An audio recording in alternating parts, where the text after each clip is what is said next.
உரிமைக்களம் பார்வையாளர்கள் அனைவருக்கும் வணக்கம். நேத்து நம்ம பேசின வீடியோவுடைய எண்டுல நம்ம ஒரு விடயத்தை பதிவு பண்ணியிருந்தோம்.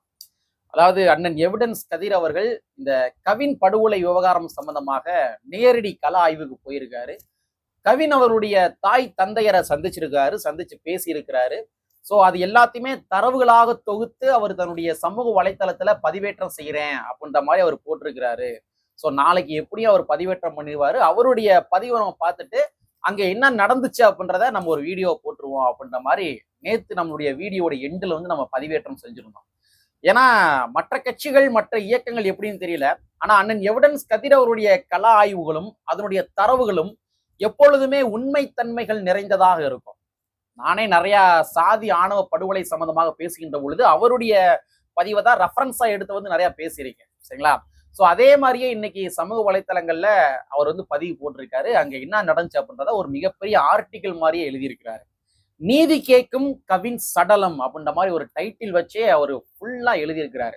ஸோ அதுல அவர் என்ன சொல்லியிருக்கிறாரு, தமிழ்நாட்டு அரசாங்கத்தை நோக்கி அவர் என்ன கேள்வியில தூக்கி முன்னாடி வைக்கிறாரு, இது எல்லாமே இந்த காணொலியில கொஞ்சம் டீட்டெயிலா பார்க்கலாம். நண்பர்கள் அனைவருக்கும் உரிமைக்களம் தொலைக்காட்சியின் சார்பாக இனிய வணக்கம்.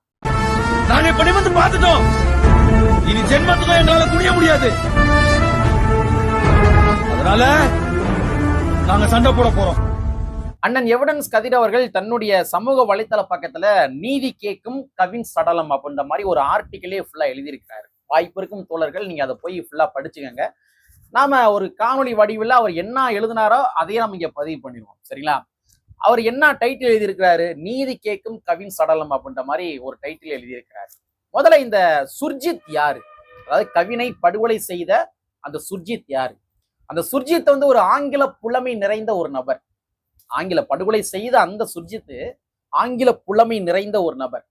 பணம், அந்தஸ்து இது எதுக்குமே குறைவில்லாத ஒரு நபர். ஏன்னா அவருடைய தாய் தந்தையர் தானே காவல்துறை அதிகாரிகள் இருக்கிறாங்க, அதுவும் எஸ்ஐ கேட்டகரியில வேற இருக்கிறாங்க. ஸோ அதனால சமூகத்துல அவருக்கு அந்தஸ்துக்கு குறைவு கிடையாது, அதே வேளையில பணத்திற்கு குறைவுகள் கிடையாது. இந்த படுகொலையை மட்டும் சுர்ஜித் பண்ணாம இருந்திருந்தார் அப்படின்னா இன்னும் கொஞ்ச நாள் அவரும் ஒரு திருமணம் முடிச்சிருப்பாரு, சமூகத்துல ஒரு நல்ல மனிதனாக அவர் வாழ்ந்திருப்பார். ஆனா இன்னைக்கு அவர் எங்க இருக்கிறாருன்னா சிறைக்குள்ள இருக்கிறாரு. இதனால கவினை படுகொலை செய்ததற்காக சிறைக்குள்ள வந்து இருக்கிறாரு. சரி, நம்ம சுபாஷினி இருக்காங்க இல்லையா, அதாவது கவினுடைய அந்த காதலி சுபாஷினுடைய தாயுடைய பெயர் கிருஷ்ணகுமாரி, தந்தையுடைய பெயர் வந்து சரவணன். இவங்க ரெண்டு பேருமே காவல்துறை அதிகாரிகள், சரிங்களா? சுபாஷினியும் கவினும் ஏறக்குறைய ஒரு 10 வருடங்களாக பழக்கத்தில் இருந்து கொண்டிருக்கின்ற ஒரு நபர்கள். அதுலயும் குறிப்பாக கடந்த ஒரு 7 வருடங்களாக இருவரும் காதலித்து கொண்டிருந்ததாக ஒரு சில செய்திகள். ஸோ இந்த செய்தி வந்து கவினுடைய தாயார் தமிழ்ச்செல்வி அவங்களுக்கு தெரிந்த உடனே, இந்த காதல் விவகாரம் தெரிஞ்ச உடனே அவங்க வந்து பதட்டம் ஆயிடுறாங்க. ஏன்னா அவங்க ஒரு வேற சமுதாயத்தை சார்ந்தவர்கள். கவின் வந்து தேவேந்திர குல வேளாளர் சமுதாயத்தை சார்ந்தவர். ஸோ அதனால அவங்க வந்து ஒரு பதட்டத்துக்கு உள்ளாக்கப்படுறாங்க. ஐயோ, இந்த மாதிரி நம்ம பையன் இந்த மாதிரி காவல்துறை அதிகாரியுடைய பொண்ணை லவ் பண்றானே, இது எதுல போய் முடியும்னு தெரியல அப்படின்ற மாதிரி இது கவினை தமிழ்ச்செல்வி அவர்கள், அதாவது கவினுடைய தாயார் வந்து ஆல்ரெடி கண்டிக்கிறாங்க. ஸோ இந்த மாதிரி கண்டித்த உடனே ஒரு 6 மாதத்திற்கு முன்பாக சுபாஷினி அவர்களே என்ன பண்ணாங்கன்னா நேரடியாக தமிழ்ச்செல்வி, அதாவது கவினுடைய தாயாருக்கு அலைபேசியில தொடர்பு கொண்டு, நான் உங்க மகனை தான் வந்து திருமணம் செஞ்சுக்கிருவேன், உங்களை வந்து நான் கன்வின்ஸ் பண்றேன், நேரம் அவங்க வந்து உங்கள்கிட்ட நான் பேசுறேன் அப்படின்ற மாதிரி போன்லயே பேசியிருக்காங்க. ஆனா அதற்கும் கூட தமிழ்ச்செல்வி கவினுடைய தாயார் என்ன பண்ணிருக்காங்கன்னா மறுப்பு தெரிவிச்சிருக்காங்க. இல்லம்மா இது வேணாம், இது வந்து ஒத்து வராது அப்படின்ற மாதிரி அவங்க ஒரு பதட்டத்திலேயே வந்து சொல்லியிருக்கிறாங்க. இப்படி இருக்கிற நிலைமையிலதான் கவினுடைய தாத்தா இருக்கிறாரு, அவர் பேரு முத்துமாலை. அவர் சமீபத்துல கீழே விழுந்து அவருடைய கால்கள்ல ஏதோ காயங்கள் ஏற்படுகின்றது. ஸோ அதனால கவினுடைய தாத்தாவை திருச்செந்தூர்லயே ஒரு மருத்துவமனையில வச்சு சிகிச்சை எல்லாம் பாக்குறாங்க. அந்த சிகிச்சை வந்து கை கொடுக்காததன் விளைவுளால அவங்க என்ன பண்றாங்கன்னா, என்னடா பண்றது யோசிக்கிறப்பதான் சுபாஷினி அவர்கள் என்ன பண்ணிருக்காங்க, தொடர்பு கொண்டு, நான் வந்து ஒரு சித்த மருத்துவரா இருக்கிறேன், என்னுடைய மருத்துவமனையில இதற்கான ட்ரீட்மெண்ட் வந்து நல்லா கொடுப்பாங்க, அதனால நீங்க தாத்தா முத்துமாலை அவர்களை நீங்க கூட்டிட்டு வாங்க அப்படின்னு சொல்லி கவின்கிட்ட போன் பண்ணி சொல்லி இருக்கிறாங்க. ஸோ கவின் என்ன பண்ணிருக்காருன்னா தன்னுடைய தாயார் தமிழ்ச்செல்விட்ட இந்த விடயத்தை வந்து சொல்றாரு. இந்த மாதிரி சுபாஷினி வந்து தன்னுடைய மருத்துவமனையில வச்சு பார்ப்பதாக சொல்றாங்க, அங்க ட்ரீட்மெண்ட் நல்லா தருவாங்களாம், நம்ம அங்க போய் கொஞ்சம் தாத்தாவுக்கு, முத்துமாலை தாத்தாவுக்கு வந்து நம்ம ட்ரீட்மெண்ட் எடுப்போம் அப்படின்ற மாதிரி தன்னுடைய தாயார்கிட்ட இந்த விடயத்தை வந்து பதிவு பண்றாரு கவின் அவர்கள்.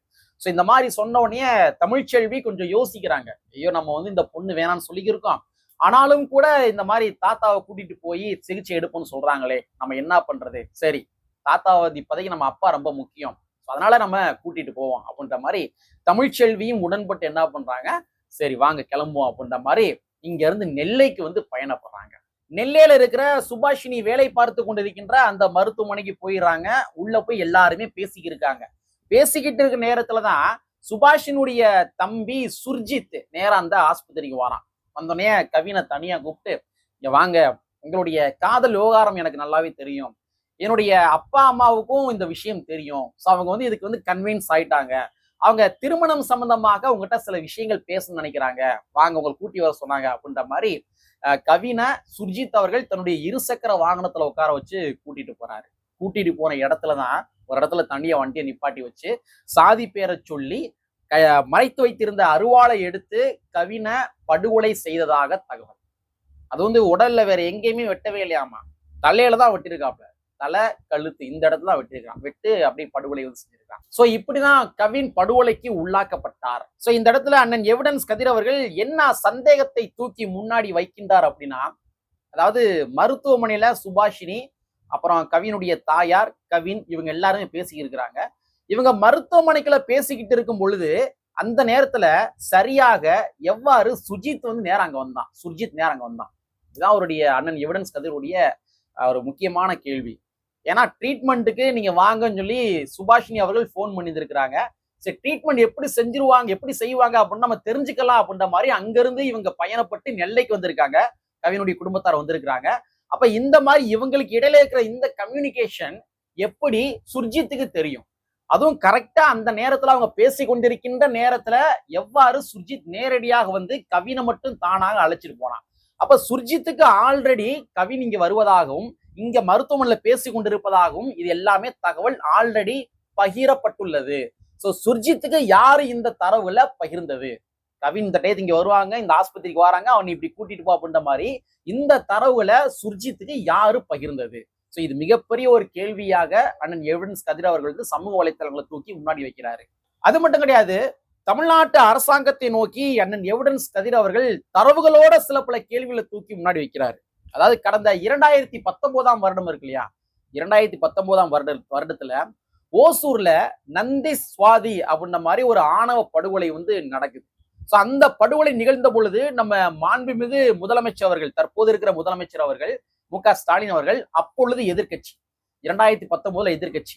சோ இந்த நந்தி சுவாதி இஷ்யூ மிகப்பெரிய அளவுல போகின்ற பொழுது நம்ம மாண்புமிகு முதலமைச்சர் அவர்கள் கொடுத்த வாக்குறுதி என்ன அப்படின்னா, நான் முதலமைச்சரா வந்தேன் அப்படின்னா இந்த ஆணவ படுகொலைகளுக்கு என்று தனி சட்டத்தை கொண்டு வருவேன் அப்படின்ற மாதிரி ஒரு வாக்குறுதியை கொடுக்கின்றார் தற்போது இருக்கின்ற மாண்புமிகு முதலமைச்சர் அவர்கள். வாக்குறுதி கொடுத்தாரு. ஆனா சமீபத்துல நம்ம முதலமைச்சர் அவர்கள் சட்டமன்றத்துல பேசுகின்ற பொழுது அவர் என்ன சொன்னாரு, ஆணவ படுகொலைக்கு தனி சட்டம் தேவையில்லை அப்படின்னு சொல்றாரு. அதுவும் கூட குறிப்பாக என்ன சொல்றாருன்னா, ஏற்கனவே எஸ்சிஎஸ்டி சட்டங்கள் இருக்கு இல்லையா, அது இருக்கின்ற பொழுது தனியாக வந்து ஆணவ படுகொலைக்கு தனி சட்டம் தேவையில்லை அப்படின்ற மாதிரி நம்ம முதலமைச்சர் அவர்கள் சட்டமன்றத்திலே பேசினாரு. அதாவது ஆளுங்கட்சியாக இருக்கின்ற பொழுது ஒரு நிலைப்பாடு, எதிர்கட்சியாக இருக்கின்ற பொழுது ஒரு நிலைப்பாடு. சோ இந்த மாதிரி ஒரு இரட்டை நிலைப்பாடு கொண்ட ஒரு முதலமைச்சராக நம்ம மாண்புமிகு முதலமைச்சர் அவர்கள் இருந்து கொண்டிருக்கின்றார். அது மட்டும் கிடையாது, இப்ப ஆணவ படுகொலை அப்படின்னு எடுத்துக்கிட்டீங்க அப்படின்னா இதுல பட்டியல் சமுதாயத்தை சார்ந்தவர்கள் இருக்காங்க இல்லையா, அவங்களுக்குள்ளேயே படுகொலை நிகழ்ந்துச்சு அப்படின்னா அப்பொழுது எஸ்சி வழக்கு வந்து பாயும். இப்ப பட்டியல் சமுதாயத்தை சார்ந்த ஒருத்தர் இருக்கிறான், அவன் வந்து வேற ஒரு பொண்ணை வந்து லவ் பண்றான் வச்சுங்களேன், அப்ப பட்டியல் சமுதாயத்தை சார்ந்த ஒரு நபர் வந்து படுகொலைக்கு உள்ளாக்க போறாரு அப்படின்னா அப்ப அந்த கேஸ்ல எஸ்சி வழக்கு வந்து பாயும். ஆனா இதுவே ஒரு பிசியோ எம்பிசியோ அந்த கம்யூனிட்டிக்குள்ள இருக்கின்ற நபர்கள் காதலித்து படுகொலைக்கு உள்ளாக்கப்பட்டாங்க அப்படின்னா அப்ப அந்த இடத்துல இந்த எஸ்சி வழக்கு வந்து பாயாது. சோ அதுக்காக தான் காதல் விவகாரம் ஆணவ கொலைகள் என்று வந்துவிட்டாலே அது எந்த சாதியை சார்ந்தவர்கள் யார் யார் மாறி மாறி காதல் செய்து கொண்டாலும் அதன் மூலமாக படுகொலைக்கு உள்ளாக்கப்பட்டாலும் இந்த ஆணவ படுகொலைக்கு என்று தனி சட்டம் பாய வேண்டும் அப்படின்றதுக்காக தான் இந்த ஆணவ படுகொலை கொண்டு வந்தாங்க. சட்டத்தையே வந்து கேட்கிறாங்க எல்லாருமே. நிறைய பேர் நினைப்பாங்க எஸ்சி மக்களை மட்டும் பாதுகாப்பதற்காக மட்டும் இந்த ஆணவ படுகொலை சட்டத்தை கேட்கிறாங்க அப்படின்னு நினைப்பாங்க. அது கிடையாது. எந்த சாதியை சார்ந்த ஜோடிகள் காதல் செய்து படுகொலைக்கு உள்ளாக்கப்பட்டாலுமே அவர் இந்த படுகொலையை நிகழ்த்திய நபர் மேல ஆணவ படுகொலை சட்டம் பாய வேண்டும் என்ற காரணத்துக்காக தான் அனைத்து சாதியை சார்ந்த காதலர்களையும் பாதுகாப்பதற்காக தான் இந்த ஆணவ படுகொலைக்கு என்று தனி சட்டத்தை இந்த சமூக சீர்திருத்தவாதிகள் எல்லாருமே கேட்கிறாங்க. ஆனா சமூக வலைத்தளங்கள் எவ்வாறு பிம்பப்படுத்தப்படுகின்றது? ஆணவ படுகொலை சட்டம் கேட்பது என்பது எஸ்சி மக்களை பாதுகாப்பதற்கு மட்டும் நினைக்கிறாங்க. அது கிடையாது. சோ அப்ப இதெல்லாமே அண்ணன் எவிடன்ஸ் கதிர் அவர்கள் தன்னுடைய முகநூல் பக்கத்துல கேள்விகளா தூக்கி முன்னாடி வைக்கிறாரு. சோ ஆளுகின்ற அரசாங்கம் தற்பொழுது ஒரு இரட்டை நிலைப்பாடு கொண்ட ஒரு அரசாங்கமா இருந்து கொண்டிருக்கின்றது அப்படின்ற விடயத்தை அவர் பதிவு பண்றாரு. அது மட்டும் கிடையாது, கடந்த 30 ஆண்டுகள்ல ஆணவ படுகொலை நடந்திருக்கு இல்லையா, அதுல வெறும் 7 வழக்குகள் மட்டும் தான் தீர்ப்பு கிடைச்சிருக்குது. வெறும் 7 வழக்குகள் மட்டும் தீர்ப்பு கிடைச்சிருக்குது. இந்த கன்விக்ஷன் ரேட்டிங் சொல்லுவாங்க இல்லையா, இந்த பட்டியல் சமுதாய மக்கள் மீது நிகழ்த்தப்படுகின்ற சாதிய வன்கொடுமை, அந்த குற்றவாளிகள் இருக்காங்க தெரியுமா, அந்த குற்றவாளிகள் மீதான தண்டனை விகிதம் எவ்வளவு பார்த்தோம்னா வெறும் 3% மட்டும்தான். மீதம் இருக்கிற 97% நபர்கள் தப்பித்துக் கொண்டிருக்கின்றார்கள். அந்த அளவுக்கு இந்த எஸ்சி மக்கள் மீதான வன்கொடுமைகளும் சரி, அதே மாதிரி ஆணவ படுகொலை சம்பந்தமான விடயங்களும் சரி, இந்த தமிழ்நாட்டு அரசாங்கம் ரொம்ப ரொம்ப ஸ்லோவா இருக்கிறாங்க, மெத்தன போக்கட இருக்கிறாங்க. இந்த மாதிரி டேட்டாக்கள் எல்லாமே தன்னுடைய சமூக வலைதள பக்கங்களை நம்ம அண்ணன் எவிடன்ஸ் கதிர் அவர்கள் பதிவு பண்ணியிருந்தாரு. அது மட்டும் கிடையாது, இறுதியாக அவர் ஒரே ஒரு கேள்வியை மட்டும் முன்னாடி வச்சு அவருடைய பதிவு முடிச்சிருக்கிறாரு, அவருடைய ரைட்டப் முடிச்சிருக்காரு. என்ன அப்படின்னா, என் மகன் தன்னந்தனியாக போராடி கொண்டிருக்கின்றான், அவனுடைய சடலத்தை இன்னும் வாங்கல, கவியினுடைய சடலத்தை இன்னும் வாங்கல, நீதி கேட்டு என்னை படுகொலை செய்த சுர்ஜித் ஆல்ரெடி சரண்டர் ஆயிட்டான். அது மட்டும் கிடையாது, அந்த தாய் தந்தையர்கள் இருக்காங்க தெரியுமா, அவங்க இன்னும் தப்பிச்சுக்கிட்டு இருக்கிறாங்க, வெளியில தான் இருக்கிறாங்க, ஒன்னும் அரெஸ்ட் பண்ணல. சோ தாய் தந்தையரையும் அரெஸ்ட் பண்ண வேண்டும் அப்படின்ற மாதிரி என் மகனுடைய சடலம் தன்னந்தனியாக போராடி கொண்டிருக்கின்றது அப்படின்ற மாதிரி அந்த தாய் தமிழ்ச்செல்வி பதிவு பண்ணியிருக்கிறாங்க. சோ அந்த தாய் தமிழ்ச்செல்வியினுடைய அந்த வார்த்தைகள் இருக்கு இல்லையா, அந்த வார்த்தைகளுக்கு இங்க இருக்கிற தமிழ் சமுதாயம் என்ன பதிலை கொடுக்க போகின்றது என்ற கேள்வியோடு அண்ணன் எவிடன்ஸ் கதிர் அவர்கள் தன்னுடைய பதிவை நிறைவு செய்திருக்கின்றார். சோ இதுதான் தன்னுடைய சமூக வலைதள பக்கத்துல அண்ணன் எவிடன்ஸ் கதிர் அவர்கள் பதிவு செய்த தரவுகள். சோ ஆணவ படுகொலைக்கென்று தனிச்சட்டம் வேண்டி இந்த தமிழ்நாட்டினுடைய அரசியல் களத்துல யார் யாரெல்லாம் குரல் எழுப்பி கொண்டிருக்கின்றார்களோ அவர்கள் அனைவருக்கும் நம்முடைய நெஞ்சம் நிறைந்த நன்றிகளையும் வாழ்த்துக்களையும் தெரிவித்துக் கொள்வோம். தமிழ்நாட்டு அரசாங்கம் ஒரு இரட்டை நிலைப்பாடு இல்லாம இந்த ஆணவ படுகொலைக்கு விரைந்து சட்டத்தை இயற்ற வேண்டும் அப்படின்றதையும் கூட இந்த காணொலி வாயிலா ஒரு கோரிக்கையாக வைத்துக் கொண்டு, கற்பி ஒன்று சேர் புரட்சி செய்கின்ற புரட்சியாளர் அம்பேத்கருடைய வரியை கூறிக்கொண்டு நிறைவு செய்கின்றோம். நன்றி, வணக்கம்.